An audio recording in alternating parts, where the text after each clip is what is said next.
Hello class 11th। चलिए अब हम लोग बर्थ जो कहानी हमने स्टार्ट की थी कल उसको आगे पढ़ते हैं। कल हमने ये देख लिया था कि बहुत कठिन परिश्रम के बाद जिस बच्चे का जन्म हुआ था वो लाइफलेस था, यानी उसमें कोई जान नहीं थी। उसके आगे देखिए, as a gaze at the full still form a shiver of horror passed over Andrew. जैसे ही उसने बिल्कुल ही बिना हिले डुले हुए बच्चे को देखा, स्टिल फॉर्म मतलब कि जो बच्चा बिल्कुल हिल डुल नहीं रहा हो जन्म के बाद, तो ऐसे बच्चे को जब उसने देखा तो एक पूरे शरीर में उसके कपकपी आ गई, एक ठंडी लहर होती है ना घबराहट से, वैसी आ गई एंड्रयू के शरीर में। After all that he had promised, उसको ये लगा कि लो मैंने क्या प्रॉमिस किया था जो से कि वो सब कुछ ठीक से सारा काम हो जाएगा, और यहाँ तो कुछ और ही हो गया। His face heated with his own exertion chilled suddenly. अभी जो उसने बर्थ के समय में जो थोड़ी मेहनत की थी उसके कारण शरीर जो उसका थोड़ा गर्म हो गया था, अब उस शरीर में एक घबराहट की ठंडी लहर चली थी। ही हेजिटेटेड, वो थोड़ा रुका, torn between his desire to attempt to resuscitate the child, और थोड़ा सा झिझका। ये समझ में नहीं आ रहा था उसको कि वो क्या करे। दोबारा से बच्चे में जैसे हम ऑक्सीजन वगैरह देने की कोशिश करते हैं अपने मुंह से, है ना, तो वो करने की कोशिश करे। And his obligation toward mother, और उसकी जो जिम्मेवारी थी माँ के प्रति उसकी, who was her self in desperate state, क्योंकि उस समय माँ भी बहुत ही दयनीय अवस्था में थी। बहुत मतलब निराशाजनक उसकी हेल्थ की स्थिति थी माँ की। The dilemma was so urgent he did not solve it consciously, और ये जो दुविधा थी बच्चे के लिए, कोई दोबारा से रिसस्टेट करे या फिर मदर को देखे, ये दुविधा उसके मन में चल रही थी। अचानक उसने एक फैसला ले लिया। ब्लाइंडली इंस्टिंक्टिवली ही gave the child to the nurse. बिल्कुल ही जैसे एक अंदर से आत्मा की आवाज़ आती है ना, वैसी एक आवाज़ आई और उसने उठाकर बच्चे को नर्स को दे दिया जो मिडवाइफ थी वहाँ पर। And turn his attention to Susan Morgan, और तुरंत उसने माँ की तरफ ध्यान देना शुरू किया जिसका नाम सूजन मॉर्गन है, जो मॉर्गन की पत्नी, हु नाउ ले कोलैप्स, वो बिल्कुल ही अर्ध बेहोशी की अवस्था में थी। ऑलमोस्ट पल्सलेस, ऐसे लग रहा था जैसे कि बिल्कुल उसके जो धड़कन होती है ना और जो नब्ज होता है बिल्कुल नहीं चल रहा हो। And yet not yet out of ether, और अभी तक उस पर ईथर जो ये दिया गया था, बेहोशी की जो दवा दी गई थी उससे वो अभी बाहर नहीं निकली थी। मतलब बेहोशी का उसका असर, दवाई का असर जो था वो ख़त्म नहीं हुआ था अपॉन हर साइड, और उसके ऊपर अभी भी उसका असर था, दवाई का असर था। हिज हेस्ट वॉज डेस्परेट, वो बहुत ही जल्दी चाह रहा था कि कुछ किया जाए। Frantic race against her ebbing strength, क्योंकि उसको लगा कि वो जल्दी से अगर नहीं करेगा तो उसकी जो अब धीरे धीरे करके जीवन की जो उम्मीद है वो धीरे धीरे करके ख़त्म ना हो जाए। ऐसे लग रहा था उसको कि अभी निकल रहा है, उम्मीद निकल रही है कि पता नहीं माँ भी जिंदा बचेगी कि नहीं बचेगी।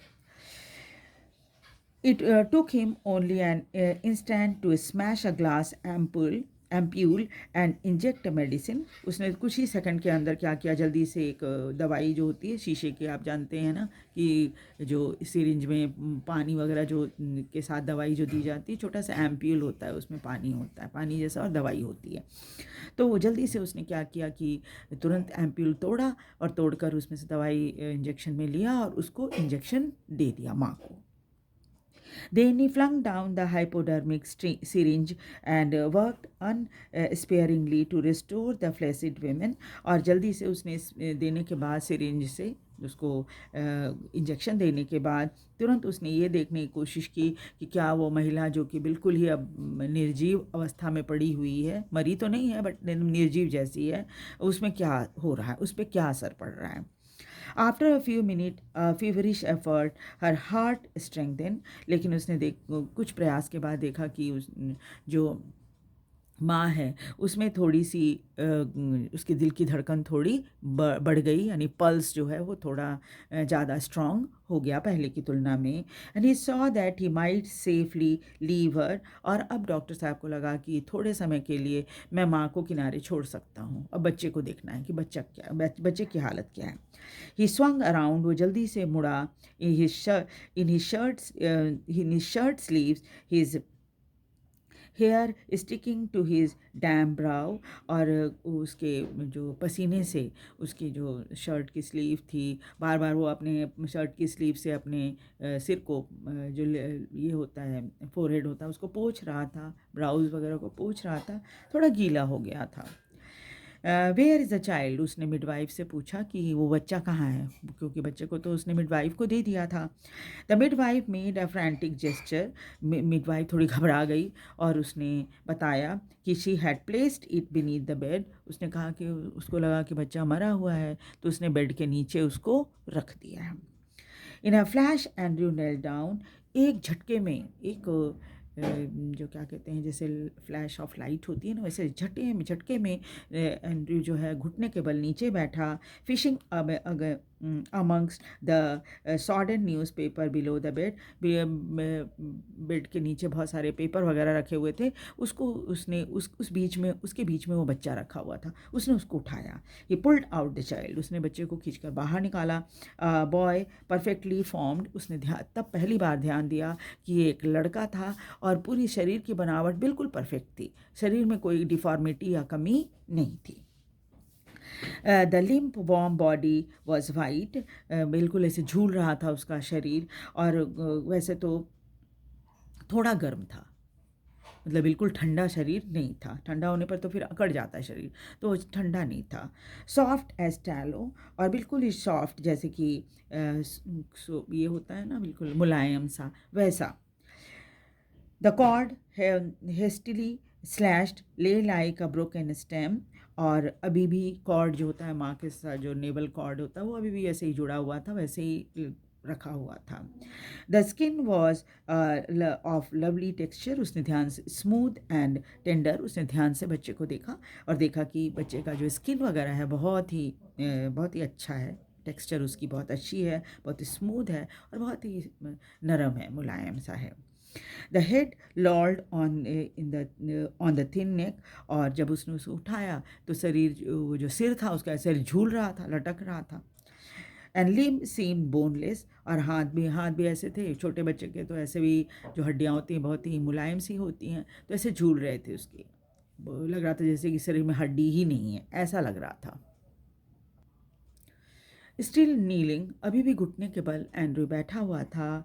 Andrew stared at the child with a haggard frown, और उसने तब वैसे भौवें सिकोड़ते हैं ना हम, वैसे भौवें सिकोड़ कर उसने बच्चे की तरफ देखा ध्यान से। The whiteness meant only one thing, उसका जो चेहरा था वो बिल्कुल सफ़ेद हो गया था बच्चे का, और उसको एक बात जो है समझ में आई, वो ये कि एक ही चीज़ हो सकती है, वह स्फिंक्स या पैलिडा। इसमें क्या होता है कि किसी वजह से बच्चा सफोकेटेड हो जाता है, तो इस सांस नहीं ले पाता, तो and his mind, unnaturally tense, raced back to the case he once had seen in Samaritan, to the treatment of that he had used. Instantly he was on his feet. और तब जैसे ही उसने बच्चे को, ये बात उसके दिमाग में आई कि बच्चे को के शरीर में ऑक्सीजन नहीं जा रहा है, इसलिए बच्चा ऐसी अवस्था में है, तो उसको याद आया कि एक इसी तरह का केस हुआ था जहाँ पर उसने इस तरह की एक ट्रीटमेंट देखी थी कि क्या ट्रीटमेंट करना चाहिए ऐसे एक बच्चे का। तो इसलिए ये सोचते ही वो फटाफट अपने पैरों पे खड़ा हो गया। इंस्टेंटली ही was on his feet. Get me hot water and cold water, he threw out to the nurse and basin too, quick quick.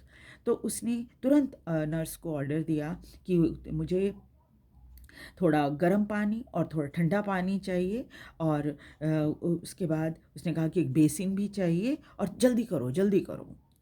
But doctor, she faltered, her eyes on the pallid body of the child. तो लेकिन वो nurse कुछ बोलना चाह रही थी, उसने बोला कि लेकिन डॉक्टर, थोड़ा सा लड़खड़ाई वो, उसकी उसकी नज़र जो थी वो उस बेजान से बच्चे के ऊपर चली गई थी। क्विक ही शाउटेड, लेकिन एंड्रू ने कुछ सुना ही नहीं। उसने ज़ोर से चिल्लाया कि जल्दी करो। स्नैचिंग अ ब्लैंकेट, वहीं पर रखी हुई जल्दी से उसने एक ब्लैंकेट को छीना, जैसे खींच कर लेते हैं ना, वैसे खींच कर ले लिया। He led the child upon it, उसने तुरंत उस पर उस बच्चे को रखा। Began the special method of respiration, और उसको सांस देने की जो एक स्पेशल तरीका होता है उसको उसने करना शुरू किया। द बेसिन अराइव्ड, उसके बाद तुरंत बेसिन आ गई, जो मांगा था उसने, and ईवर and the big iron kettle, और साथ में बर्तन आ गए थे, बड़ी सी आयरन केटल आ गई थी। Frantically he slashed cold water into one basin, और एकदम बिल्कुल ही जैसे जल्दी जल्दी कोई काम करते हैं ना, फ्रैंटिक तरीके से, मतलब बिल्कुल क्या कहा जाए, उस समय बिल्कुल बदहवास स्थिति में जब हम ऐसे काम करते हैं तो उसकी स्थिति ऐसी ही थी, बदहवास जैसी स्थिति थी। उसने क्या किया कि जल्दी से एक में कोल्ड वाटर डाला, into the other he mix water as hot as his hand could bear, और दूसरे में गर्म पानी डाली, और इतना उसको ऐसी कंडीशन पानी की रखी जिससे कि पानी जो है वो बर्दाश्त हो सके। उसने हाथ डाल के देखा कि हाँ, पानी जो है वो बर्दाश्त के लायक है। Then he like crazy juggler, और फिर बिल्कुल ही एक पागल जगलर, आपने देखा है ना कि दो तीन बॉल होते हैं और वो तेज़ी से बिना गिरे हुए तीनों बॉल को उछालता रहता है, उस तरह से उसने करना शुरू किया। He heard the child between the two, और तुरंत एक बार ठंडे पानी में, एक बार गर्म पानी में उसने बच्चे को डालना शुरू किया। Now plunging into the IC, now into the steaming bath, एक बार बहुत ठंडे पानी में और एक बार गर्म पानी में। 15 मिनट पास्ट, ऐसा करते करते उसको 15 मिनट हो गए। Sweat was now running into Andrew eyes blinding him, इतना पसीना उसको आने लगा था कि धीरे धीरे पसीना जो है उसके फोरहेड से सरक कर आँखों में आने लगा था, और आँखें उसकी थोड़ी नज़रें जो थी धुंधली हो रही थी। One of his sleeves hung down, जो बाजू पे उसने शर्ट को ऊपर कर रखा था वो थोड़ा नीचे लटक गया था। ड्रिपिंग, उससे भी पानी टपक रहा था। हिज ब्रेथ केम पैंटिकली, और इतना जो पैंटिंगली, और इतना जो जल्दी जल्दी 15 मिनट तक बच्चे को कभी गर्म पानी में कभी ठंडा पानी में डालने से क्या हुआ, उसकी सांस भी बहुत तेज हो गई थी डॉक्टर साहब की। But no breath came from the lax body of the child, लेकिन इतना करने के बावजूद भी उस झूलते हुए बच्चे के शरीर का जो, बच्चे का शरीर जो ऐसे झूलता हुआ सा था, उसमें कोई जान नहीं आया। A desperate sense of defeat passed on him, a raging hopelessness. अब वो बहुत ही मायूस हो गया, उसको लगा कि हार गए हम, अब हम बच्चे के लिए कुछ नहीं कर सकते। He felt a raging hopelessness, और बिल्कुल ही निराशावादी स्थिति उसकी, एक निराशावादी जैसी स्थिति उसकी हो गई थी एंड्रू की। He felt the midwife watching him in a stark consternation, और उसने अनुभव किया कि वो मिडवाइफ जो है वो बहुत ही फटी आंखों से उसको देख रही है। जैसे कंस्टर्नेशन कहते हैं कि जैसे वो बहुत ही उलझन में कि डॉक्टर साहब ऐसे कर क्या रहे हैं, है ना, तो इस तरह से वो देख रही थी उसको। And while there, pressed back against the wall where she had all the time remained, her hand pressed in his throat, uttering no sound, her eyes burning upon him with old women. और जहाँ एक तो जो midwife थी वो बहुत ही उलझन से फटी आंखों से डॉक्टर को देख रही थी, दूसरी तरफ जो मिसेस मॉर्गन की माँ थी वो दीवार से लगी हुई, हाथ को पीछे किए हुए, कोई आवाज़ किए बिना ही, आंखें उनकी बिल्कुल ऐसे लग रहा था जैसे जल रही हों, और डॉक्टर को वो देख रही थी। उसे भी समझ में नहीं आ रहा था कि डॉक्टर साहब कर क्या रहे हैं। ही remembered her longing for a grand child, उसे याद आया कि जब वो नीचे किचन में उनसे बातें कर रहा था चाय पीने के दौरान, तो उनकी आंखों में जो एक ग्रैंड चाइल्ड के लिए जो एक तड़प होती है वो दिख रही थी। As great as had been her daughter's longing for the child, शायद उतनी ही तड़प बच्चे के लिए ग्रैंड मदर को भी थी जितनी तड़प शायद उसकी माँ को भी होगी, बेटी को भी, मतलब जो मिसेस मॉर्गन है उनको भी उतनी ही तड़प बच्चे के लिए होगी, क्योंकि हमने शुरू में ही पढ़ लिया था कहानी में कि 20 साल बाद उनके घर में एक बच्चा आया था। All dashed away now futile beyond remedy, अब वो सब कुछ ख़त्म हो गया था और बेकार हो गया था और अब कोई सुधार की उम्मीद नहीं थी। अ floor was now drag mess, और ज़मीन बिल्कुल ही पानी की वजह से, इसे डॉक्टर साहब कैसे करने का, पानी की वजह से कीचड़ कीचड़ सा हो गया था। Stumbling over a shopping towel Andrew almost drop the child, एक ये ढूंढने के दौरान, टॉवल ढूंढने के दौरान ऐसा लगा जैसे बच्चा उसके हाथ से लगभग छूट ही गया था। Which was now wet and slippery in his hand like a strange white fish, और बच्चा जो है थोड़ा स्लिपरी था, तो डॉक्टर साहब के हाथ से छूटते छूटते बच्चा ठीक वैसे ही जैसे फ़िश होती है ना, सफ़ेद मछली की तरह वो दिख रहा था। और जैसे मछली हाथ स्लिपरी होती है, हाथ से छूट जाती है, ठीक वैसे ही बच्चा उनके हाथ से छूटने ही वाला था। For mercy sake doctor whimpered the midwife, it is stillborn, उसने जो मिडवाइफ थी उसने डॉक्टर साहब को कहा कि भाई दया करो डॉक्टर साहब, ये स्टिल बॉर्न है, यानी कि जन्मजात मरा हुआ है।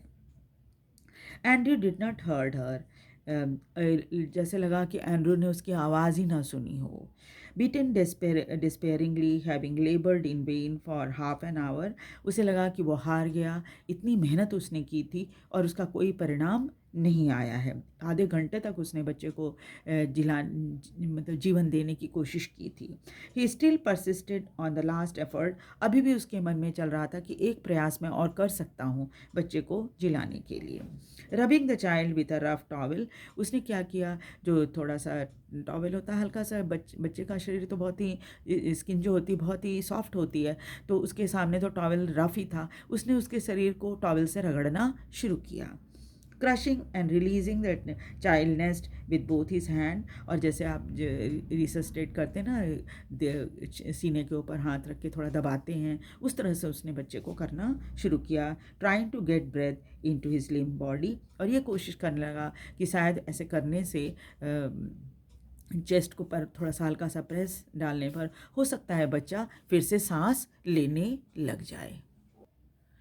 Then, as by miracle, the pygmy chest, which his hand enclosed, gave a short, convulsive heave, another and another. लेकिन तभी क्या हुआ, जैसे एक अजूबा घटना हो गई उसके छोटे से चेस्ट पर, जैसे लगा कि जो कि उसने हाथ से पकड़ रखा था, थोड़ा सा उसमें हिलना महसूस हुआ, ऐसे लगा जैसे धड़कन, हार्ट जो है वो बीट करने लगा हो, हार्ट बीट आ गई हो। उसने महसूस किया, एक, दूसरा, तीसरा, ऐसे लगा कि धड़कन आ गई हो। एंड्रू टर्न गिडी, एंड्रू को लगा जैसे कि उसे चक्कर आ रहे हों। The sense of life springing beneath his finger after all that unavailing striving was so exquisite it almost made him faint, और ये सोचकर कि उसके जो हाथ से वो दबा रहा था उसके चेस्ट को, तो उंगलियों के नीचे जो एक सेंस या जीवन का एहसास जो उसको हो रहा था, इसकी वजह से ऐसा लग रहा था कि वो अब बेहोश होने वाला है। उसे विश्वास ही नहीं हो रहा था कि बच्चा जो है वो जीवित हो रहा है। ही रीडबल्ड हिज एफर्ट फीवरिशली, उसने अपने प्रयास को, यानी उसके दिल की धड़कन है उसको तेज करने के लिए बार बार वहाँ पर प्रेस करना, उसने चेस्ट पर प्रेस करना शुरू कर दिया था। The child was gasping now, अब जब उसकी धड़कन चलने लगी थी बच्चे की, तो वो मुंह से सांस लेने लगा था, मुंह खोलकर, डीपर एंड डीपर, और वो सांस जो है और तेज हो रही थी, यानी पूरी तरह से अब बच्चे में जीवन आ रहा था। A bubble of mucus came from the tiny nostril, और नाक से जो म्यूकस के साथ जो चिपचिपा सा पदार्थ होता है उसके साथ एक बबल के साथ नाक से वो म्यूकस निकल रहा था। अ जॉयफुल इरिडिसेंट बबल, और वो बबल देखकर तो लगा जैसे कि वो खुशी से उसके नाक से बाहर आ रहा हो, खुशी का प्रतीक दिख रहा था वो बबल उस समय एंड्रयू को।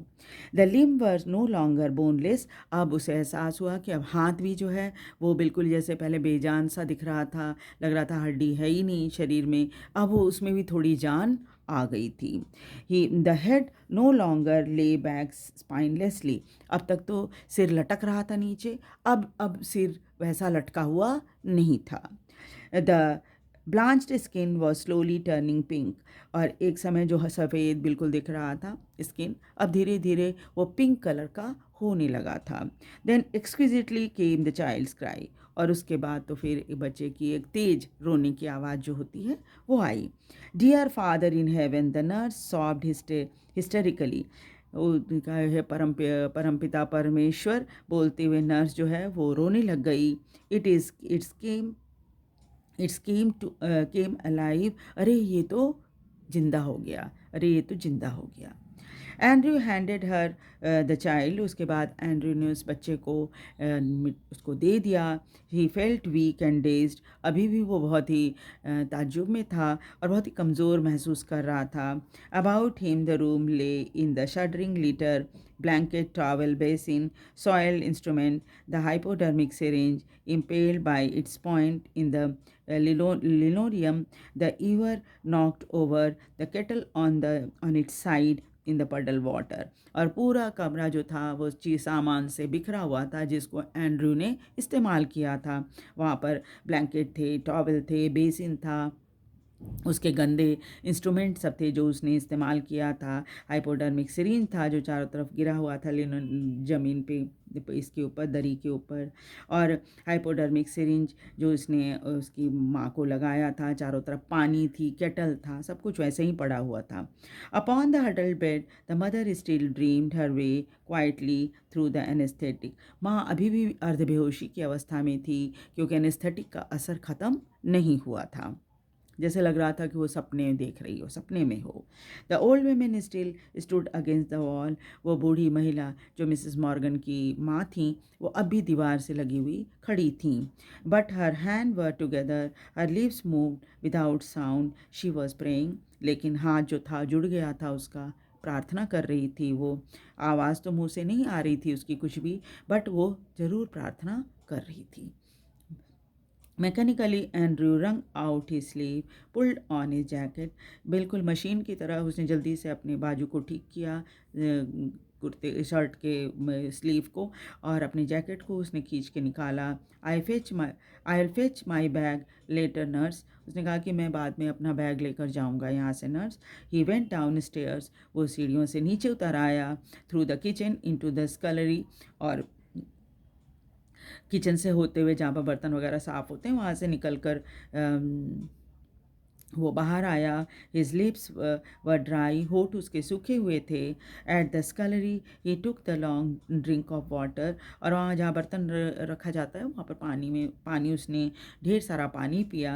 And reached his hat and coat, और तुरंत अपना हैट और कोट उठाया। Outside found Joe standing on the pavement with a tense expectant face, और घर से बाहर जो था अभी भी सड़क के जो फुटपाथ होता है वहाँ खड़ा था, बहुत ही टेंशन में था और उम्मीद की नज़र से डॉक्टर को देख रहा था। ऑल राइट जो, he said thickly, both all right, और जब उसने जो को देखा तो एंड्रयू ने कहा कि सब कुछ ठीक है जो, दोनों ठीक हैं, यानी माँ और बच्चा दोनों ठीक हैं। इट वॉज क्वाइट लाइट, तब तक काफ़ी दिन का उजाला हो चुका था। नियरली 5 o'clock, सुबह के 5 बज गए थे। A few minute were already in the street, a few miners were already in the street, और वो माइनिंग वाला इलाका था तो कुछ माइनर जो थे वो अब घरों से निकल कर आ गए थे, ड्यूटी पर जा रहे थे। The first of the night shift moving out, और जो फर्स्ट नाइट शिफ्ट वाले थे वो निकल के आ रहे थे बाहर माइन से, और कुछ ड्यूटी के लिए जा रहे थे। As Andrew walked with him, Andrew भी उनके साथ साथ चल पड़ा। Spent and slow his footfalls echoing with the other under the morning sky. और जब वो चल रहा था तो सभी के जूतों के आवाज़ जो होती है, पैरों की आवाज़ होती है, उसके साथ साथ एंड्रयू की भी पैरों की आवाज़ आ रही थी। ही केप्ट थिंकिंग ब्लाइंडली, अभी भी वो बिल्कुल ही लगातार सोच रहा था, बिना, जैसे ब्लाइंडली कहते हैं हम कि कोई प्लान करके सोचना नहीं, बस बातें आ रही हैं दिमाग में, इस तरह से था। Obviously to all other work he had done in plainly, वो पूरी बातें जो उसने अब तक ब्लेनली में रहकर की थी, आई हैव डन समथिंग, आज उसे पहली बार एहसास हो रहा था कि उसने कुछ किया है। God, I have done something real at last, सचमुच आज मैंने बहुत अच्छा कुछ किया है। जैसे कि एक डॉक्टर जो है हमेशा यही चाहता है ना कि उसका पेशेंट हमेशा अच्छा हो जाए, उससे इलाज करा के। और यहाँ तो उसने एक बच्चे को नया जीवन दान दिया था। ठीक है, तो दिस द स्टोरी। और आप इसके जो क्वेश्चन आंसर है उसको ध्यान से देखिएगा, क्वेश्चंस को ध्यान से देखिएगा, किस तरह से आंसर करना है वो देखिएगा। और इस चैप्टर में जो मुख्य बातें हैं वो ये कि एक डॉक्टर जो होता है वो हमें हमारे यहाँ कहते हैं कि पृथ्वी पर भगवान होता है, और वो नया जीवन लोगों को हर बार देता है ना। डॉक्टर के पास हम इसी उम्मीद से जाते हैं कि डॉक्टर मुझे ठीक कर देगा, है ना। तो ठीक है, चलिए, ये स्टोरी है, नेक्स्ट टाइम हम कोई दूसरी स्टोरी इसी बुक से करेंगे। Thank you very much. Video को लाइक और सब्सक्राइब भी ज़रूर कर दीजिएगा, शेयर भी कीजिएगा ताकि दूसरे बच्चे भी इसे देख सकें। Thank you very much.